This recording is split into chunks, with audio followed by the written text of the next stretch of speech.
My name is Michael Barcella. My company is Underdog Music, and we're in the entertainment industry, and we have a great new concept for distribution. We're looking to raise equity financing. I'm Bart Williams from Race Camp, and if you're a kid and you want to learn how to drive race cars, we'll teach you how. I'm Robert Clegg. I'm starting Giant Interactive. We're developing the world's largest computer games to be played in stadiums and arenas. I'm looking to put a team together for market entry and product development. My name is David Gould, and I'm from Custom Revolutions. If you like jazz, rock, blues, classical, come to our website for just the right mix. Okay, so who's going to make it to the big show? You'll find out if you keep it right where it is. I'm Margot Lee, and Money Hunt is next. Money Hunt is made possible by PricewaterhouseCoopers, committed to entrepreneurial ventures through a wide array of consulting and financial services. And by Fast Company magazine. Fast Company, the handbook of the business revolution. And Money Hunt is also brought to you by Yahoo Finance, an online resource for investing and personal finance.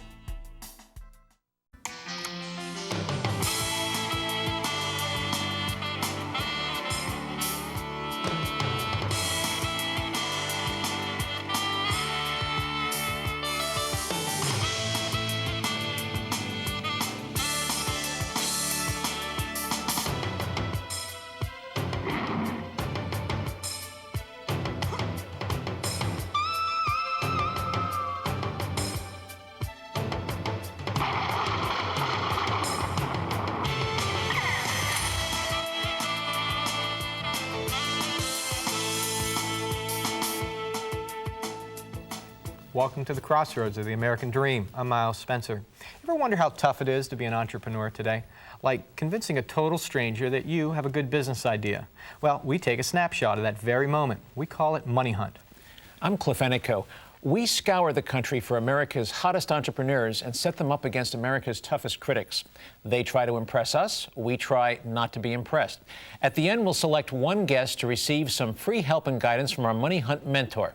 And we've got a good one, Stuart Hersch, former COO at King World, now an executive with the Universal Music Group. Welcome to Money Hunt, Stuart. Thanks, Miles. Good to be here. Let's have some fun, Stu.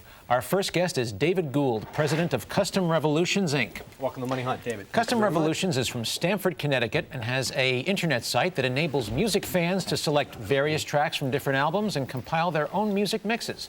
David, welcome to Money Hunt. Thank you. How'd you get the idea for this business?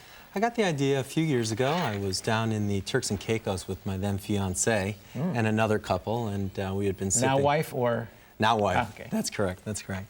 And we had been sipping on some margaritas, listening to some tapes, compilations that I had made, and we just had a fabulous time. It really created this marvelous bonding experience, and it occurred to me, perhaps as a function of some of these margaritas, that it would be fabulous if we could translate these taping-type compilations onto a CD medium. Now, where are you in your development now? Is the site up and running? The site is up and running. It's located at www.customdisc.com. Customdisc.com. And how many albums can I select from right now? We've licensed nearly 50 record labels that control or own up in excess of 100,000 songs. And you can select from ultimately well over 100,000 Strictly songs. rock alternative, or you're all over the place? All over the place. We have a fabulous catalog of jazz, blues, classical music. We have some great alternative independent record label music. But there's some interesting issues that come up with that licensing. What copyright issues are involved with doing this, and how do you resolve them? With respect to each song that we license, there are indeed two different licenses that have to be obtained. The first is a license that is with respect to the master recording itself, which is the physical recording that we copy. Right. So that we have to work with record labels to secure rights, licensing rights, to those master recordings.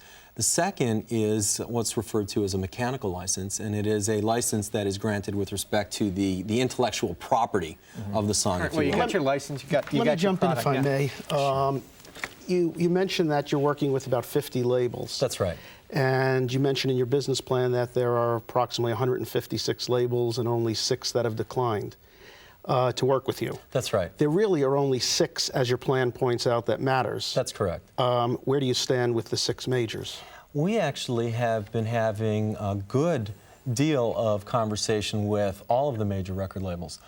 We have progressed to the point where we've had meaningful conversations with 4 of them, and I would expect that we will have deals with at least 2 within the next 6 to 9 months. Because it seems to me the key to this whole thing, David, is you got to have a ton of stuff up there. You know, maximum selection is the key to success, isn't it? Maximum selection is certainly one of the keys to success, and another key to success is being able to marry people to the music as well. You know, the idea, the consumer appeal, in fact, is obvious. I want to stay on the licenses for just a moment. Are these exclusive licenses, or can they? Some are, indeed some are. I would say more than half of our record labels have signed with us exclusively. Now, you're pricing these discs But out again, excuse me for interrupting, none of the labels you're dealing with at this point are major music companies. And the major music companies are not inclined to take their repertoire that they've built over years and license it to anyone exclusively. In fact, they're very protective about licensing it to anyone at all. We will not have access to the repertoire of the majors on an exclusive basis. We don't expect that. We're not asking for that. That's not what we're looking for. Our mission with respect to the major record labels is to help them sell more music. Custom Disc is a service that's designed to help them sell older repertoire, older catalog. That's a great new way to recycle older content. Indeed, one of the elements that we pitch to the major record labels is that they ought to view us as the blockbuster video, if you will, for the music business. We've got our hands around the product and the offering, but let's think about it for a minute. You were down sipping margaritas and then you enjoyed the mix, and I'm sure there are plenty. No pun intended. I'm sure there are plenty of younger folks that mix their own music. But as we grow a little older, who has the time to put together those compilations and to be bothered? That's right. I think that's a really astute observation, and indeed one of, I think, the compelling elements about this company. Indeed, one of our target markets are quote-unquote former home tapers. We all used to do it. It was great. We loved doing it, but it took all day. And one of the compelling elements about Custom Disc is that by interacting with our website, we streamline what is normally a 4, 5, 6-hour process Dane, and condense it into 15 minutes. Isn't Miles right, though, that the core market for this is going to be kids, teenagers? Actually, I think not. I think that the core market will be teenagers. I think it will be a lot of people who in their 30s and 40s, indeed people in their 60s, happen to be one of the largest growing segments on the internet. Well, our experience, if I can interrupt you, is that the more active music buyers are obviously the younger group. That's right. And the younger group are more price conscious. That's right. And what you're proposing in your plan is a 1995 or 1999 priced cassette plus shipping and handling for 10 songs. That's correct. The industry is moving completely in another direction. It's lower price with more product on the cassette or on the disc. Very tough sell. Well, really, actually, it's not at all. And the reason why is that the perfect metaphor is a suit. We all go to a store and we'll buy a suit off of the rack, and a suit off of the rack costs $300, $400, $500. Of course, we're all willing to pay more, or many people are willing to pay more for a customized suit. And that is what's compelling about our product. The product is customized. All elements of the product are customized. Not only is the music selection customized, so the people get the songs they want, but the entire experience is customized. The title on the CD is customized. The jewel case cover is customized. People literally select from a large library of clip art. And we then manufacture that CD in real time the same day. For the most part, we found that the only people who care about that are people below 25 years old who are looking to tape because they don't want to spend that high price. Well, I think, again, that goes back to what Miles was saying earlier, which is to say that 30-year-olds, quite frankly, or 40-year-olds just do not have the time to sit in front of... Let's push on to some more fun in the market and competition section. CDIY out of the UK is already offering customized CDs over the internet. Jason Olam from CD Now was here recently and had a conversation with us, and he's very interested in the marketplace. Yeah. And with his brand and his capital, I can imagine that he's going to at least try it, and if there's a success to be had, he may be the first one to have it. How are you going to differentiate yourself with those competitors already there? There is also another company that is doing exactly what David's proposing on the internet right now, and is out talking with the major companies and offering profit participations in whatever the profits of the company are, and very significant advances. Yeah. I think relative to other companies that are out there trying to compete in this space, a couple of different things. There are 3 or 4 different critical elements that you must excel in to succeed in this space. You must excel in terms of your access to technology. You must excel in terms of your access to funding. You must excel in terms of your access to music and tie-ins to the music industry. Let's move into management and money for a minute. Your plan calls for some expansion capital. How much and what for? We need $15 million, up to $15 million for our plan. What will you use it for? Most of that money, indeed, would be made available or would be funded to pay advances to major record labels. In addition, of course, the money would be used to fund marketing and some technology development. Last quick question. Anybody on your management team with real-world music company experience? Absolutely. Our Senior Vice President of Music Sales and Marketing is a gentleman by the name of Rich Cadola. He had been the Senior Vice President of Music Sales and Marketing at Sony and EMI. That'll help. Yeah, that's right. And more importantly, one of the company's directors is Joel Katz, who is probably one of the 2 most powerful deal doers and attorneys in the music business. Great presentation, too. You can find out more about this guest on our website at www.moneyhunt.com. When we come back, screaming gears, burning rubber, and all the excitement of NASCAR. It's summer camp for the kids. Next. In 1956, inventor Walter Morrison convinced the Whammo Company to test market as flying metal discs, catching the 1950s UFO flying saucer craze. In 1959, Whammo renamed the now safer plastic discs Frisbee, the popular name for the toy at Yale. Walter Frederick Morrison, Frisbee. What a great idea. Welcome back to Money Hunt.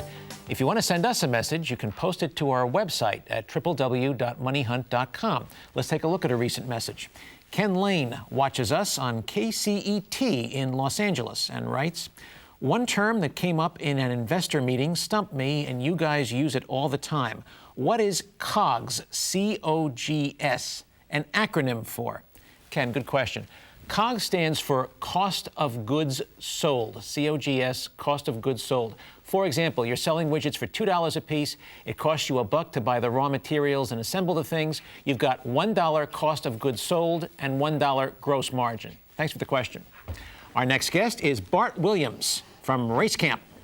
Welcome to Money Hunt, Bart. Hi. Race Camp is from Atlanta, Georgia, and it's a summer camp themed around motorsports that uses the facilities at the Atlanta Motor Speedway. Bart, welcome to Money Hunt. Thank you. Tell us a little bit about the history. How did this business get started? Well, the 2 primary founders of the camp and myself all worked at Space Camp, which is one of the premier camps in the country. And the 2 other guys have a whole lot of experience with racing. One was a marketing guru for Dale Earnhardt and Neil Bonnet, Richard Petty, and Kyle Petty, and did a whole bunch of that. And then ended up as a marketing director at Space Camp. The other gentleman was also involved from a engine development standpoint in racing, and then ended up at Space Camp as the director of Space Camp. Myself, I was background in summer camps and operations and programs, and ended up at Space Camp as well.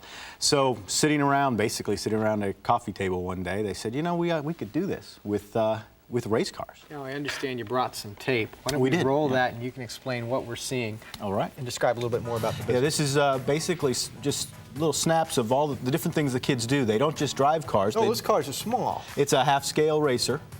We teach kids in a classroom-type setting.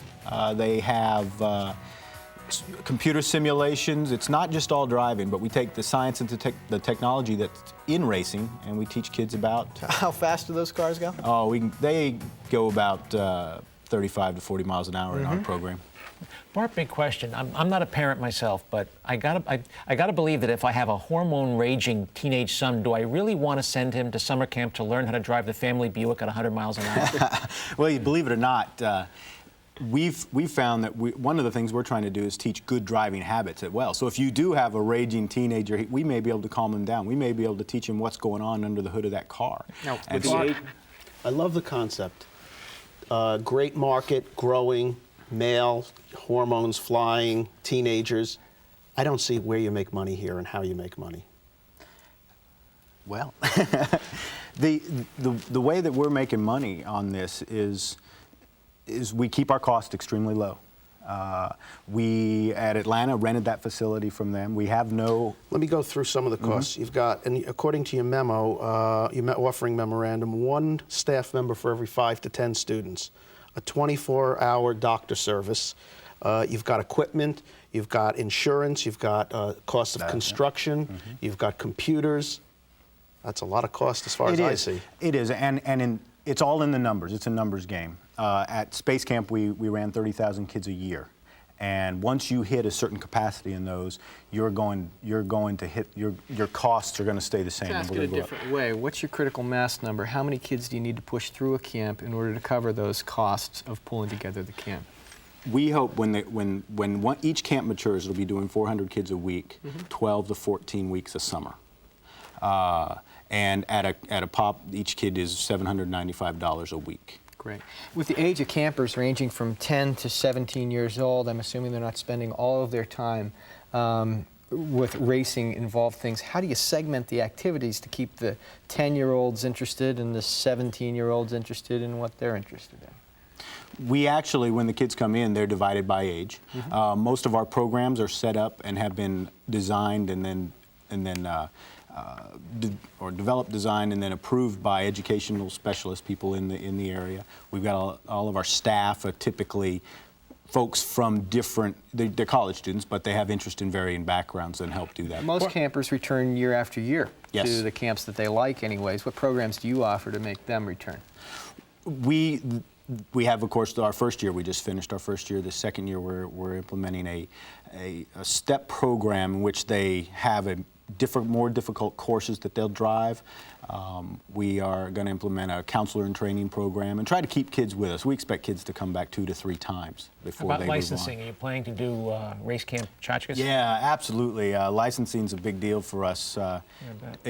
With NASCAR is so big in the licensing and the sponsorship situation, that really lends to us. And if we don't do it, then we're missing a good part of the whole pie. I would agree, and let's talk about that. Are you partnered with NASCAR right now? We are not partnered with NASCAR. There's been some preliminary talks with NASCAR, and they visited our camp 2 or 3 times last year. Push on to another market and competition question. Isn't your selling season limited to just the summer months? What else are you doing those other 9 months of the year?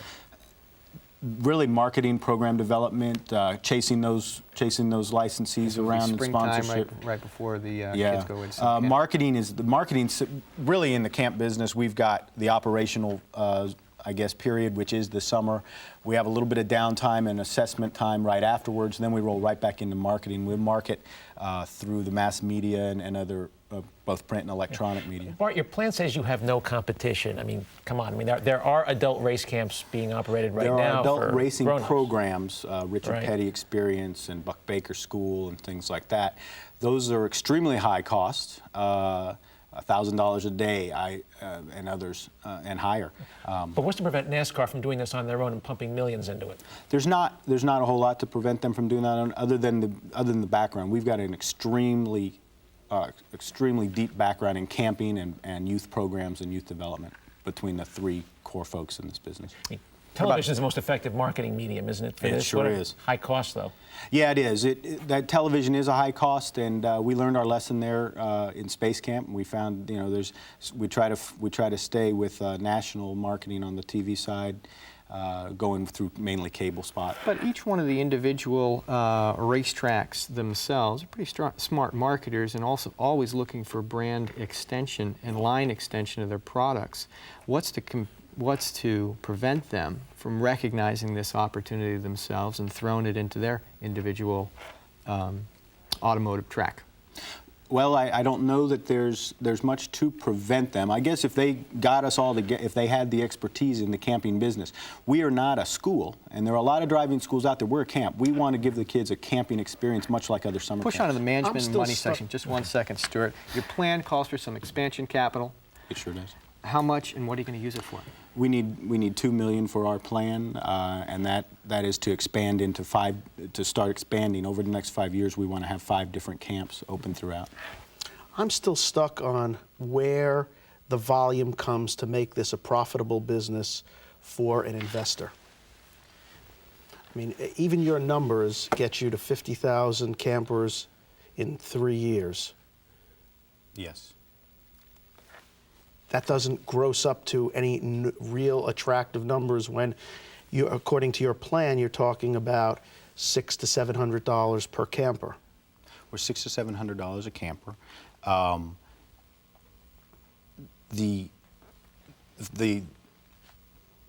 volume is there. I mean, the cost is low. I don't have those numbers in front of me, but I mean, the cost is our cost. What is? Do you have any idea what the percentage of the 600 to 700 drops to the bottom line? Right now, when we're running our capacities as we are right now, very little of it drops to the bottom line. Great presentation. You can find out more about this guest on our website, www.moneyhunt.com. In our panel discussion, our mentor will pick one money hunter to help. It was 1948 and George de Mestral was out on a hike. Bothered by the burrs that gathered on his clothes, he noticed that they stuck mostly to his fuzzy socks. If he could make burrs small enough, he reasoned, he could use them to attach flaps of clothing. His product became almost as popular as the common zipper and made this hiker a millionaire. Velcro. George de Mestral. What a great idea.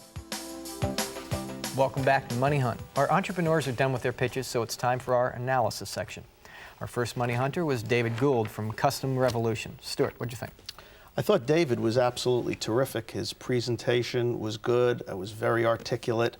I have basic problems with the whole business concept. I am not convinced that it can be brought off if successful. The business is controlled by a few players who are very guarded in protecting their catalogs. And I don't see a lot of people have attempted to take these catalogs from these people and use them and have not been successful. There are other players in the market with large resources already. Everyone knows about this market, and I'm not sure even if someone is there, it can be successful in the long run. Cliff, what'd you think? I agree with Stu. First of all, it's a cool idea, no question about that. And they got some heavy hitters on their board, so they know the music industry.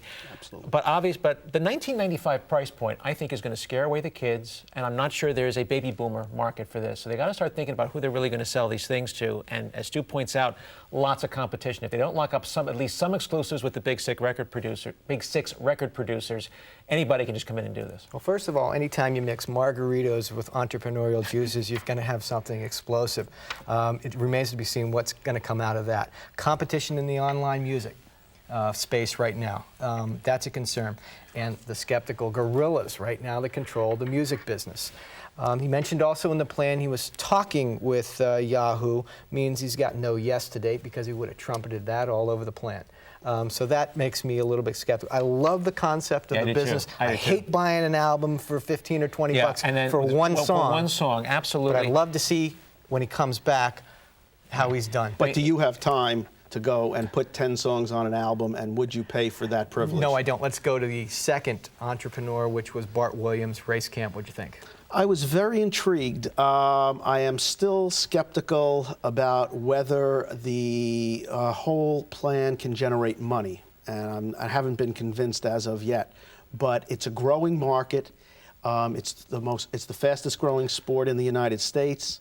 Young people love it, old people love it, it's families.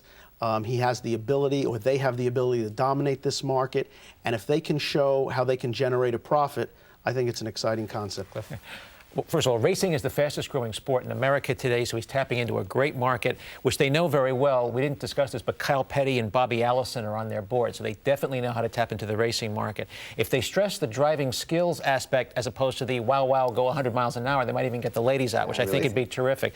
I'm concerned, as Stu is, though, about the high startup costs of getting into this business and the long lead time of establishing a marketing presence. But it's the camp business. Once you've covered those and reached critical mass, it's just money to the bottom line. They hadn't tapped into sponsorships less. Maybe those relationships with Allison and whatnot will allow them to transfer into the sponsorship I feel business. a lot better about this business if they had a partnership with NASCAR or some other big name that could really pump a lot of money into this. A lot of fun, too.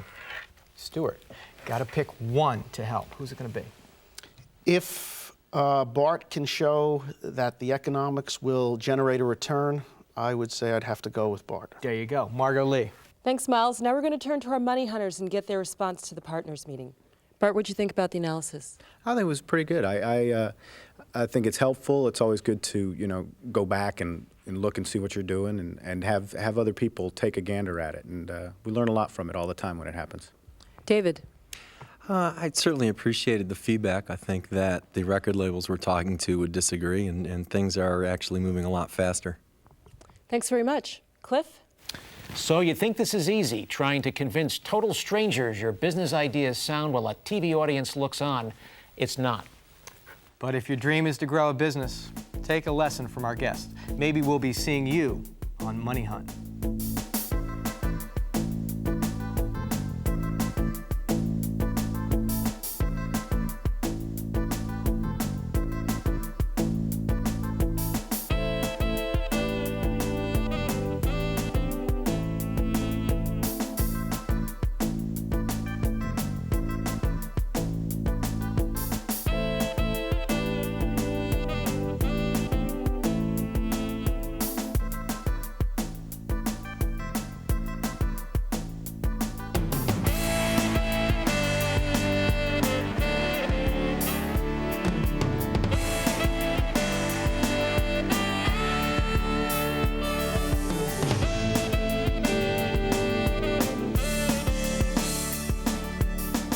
Money Hunt is made possible by